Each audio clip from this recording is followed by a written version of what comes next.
we just had to help her along and take him so that he would survive.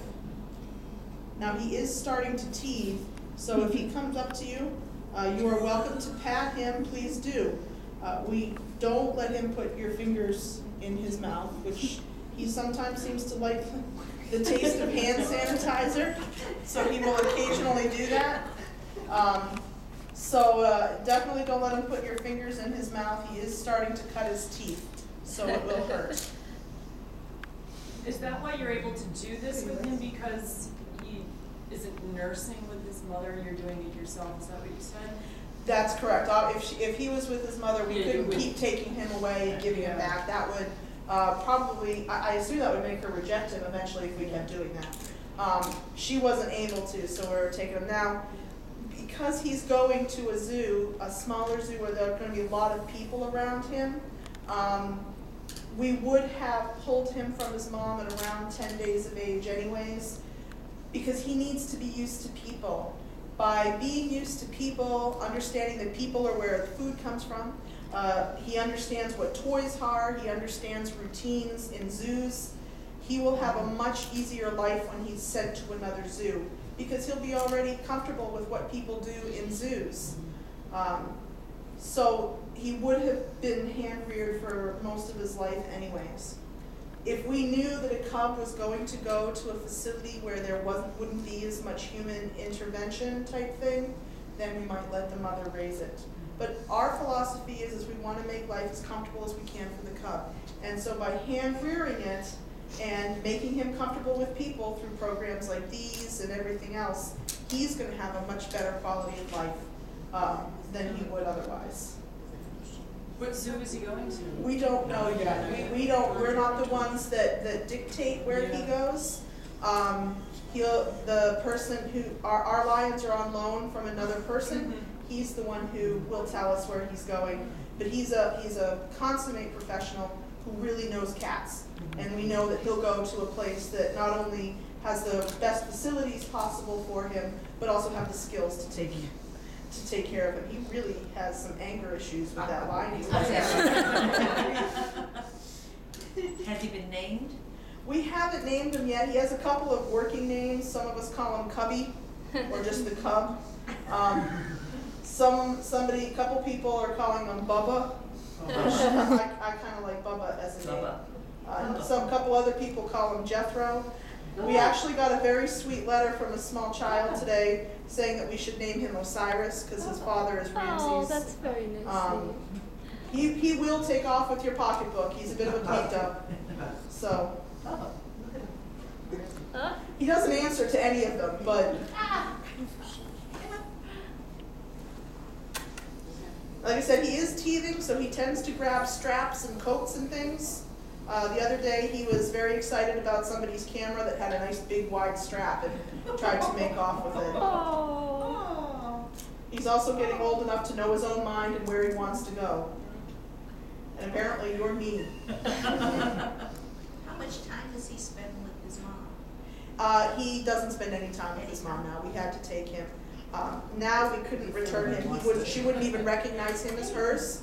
And as an older animal, when he becomes a sub-adult, Ramses would see him as a threat to his dominance, would see the cub as a threat to his dominance, and wouldn't allow it. So he'll never go back with these particular set of lions. Whoops. His coordination isn't quite great yet. He's working on it. He'll never go with these sets of lions again. He'll join another pride when he becomes an adult. Now, I'm sure everybody is aware lions are very different from tigers, if nothing else, but how they look. Tigers have stripes, and they'll keep those stripes. The cubs are born with stripes, and they keep them their entire lives. Whereas he has all the little spots, those will fade and disappear as he becomes an adult. So once he's a full adult male, which will take about 4 years, he won't have any of the spots, and he'll have a full mane. Now he weighs, I think, around 12 pounds now. Is he still there? It might be 13, something like that, 12, 13. He was born at about 3 pounds. So in just about 6 weeks, he's quadrupled his weight there. What do you feed him? Obviously a lot, huh? He gets a formula that's made up of something called Espalac, which is actually a puppy milk replacement, plus some vitamins and minerals that cats need. He also gets baby food, the meat baby food now. He's been offered those. He's starting to get the hang of something besides milk, but he's still getting formula several times a day.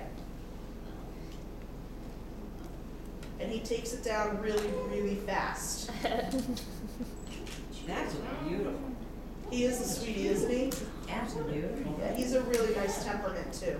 He's a really nice temperament. Was that her first?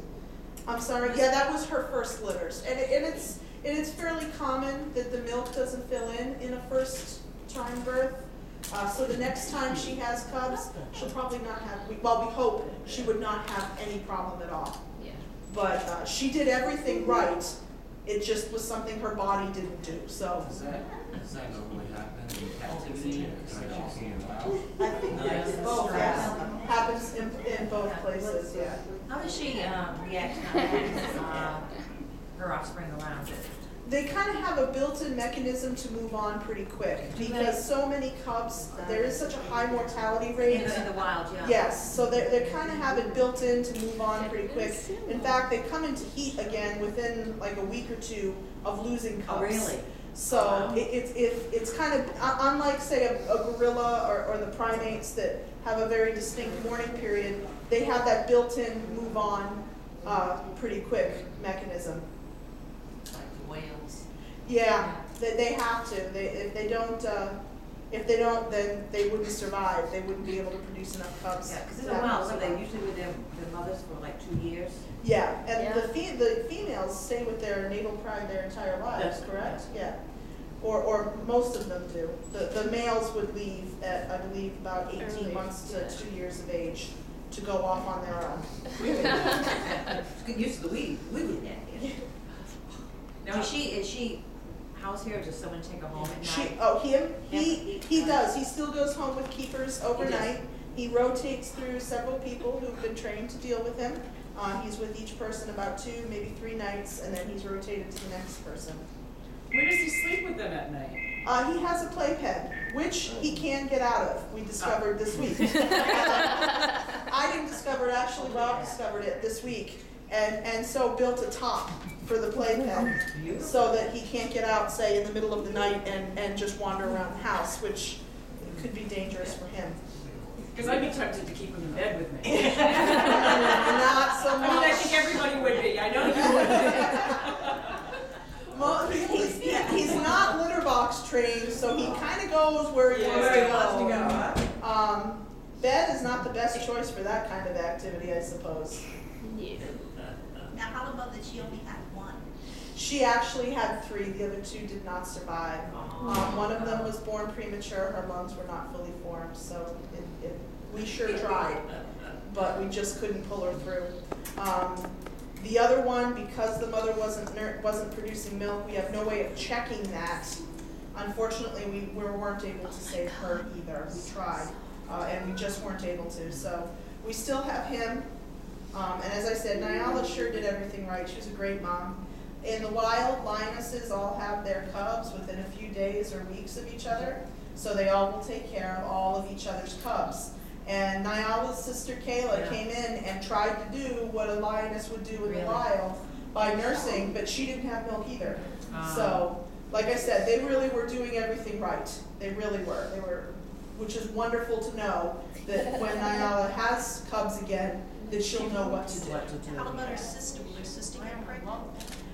We hope Kayla will get pregnant again, but we're trying to stagger it so we don't have too many cubs at once. They have the capability to have up to 6 at a time, and if both of them got pregnant at the same time, we could have 12. I'll volunteer. You would be amazed at how many volunteers we get for Hug Watch. But, for the first couple weeks, he was fed, like every 2 hours, round the clock, just like a human infant. So he takes a phenomenal amount of care. But 12 cubs would be a little bit difficult for anybody to deal with. He can be a handful all by himself.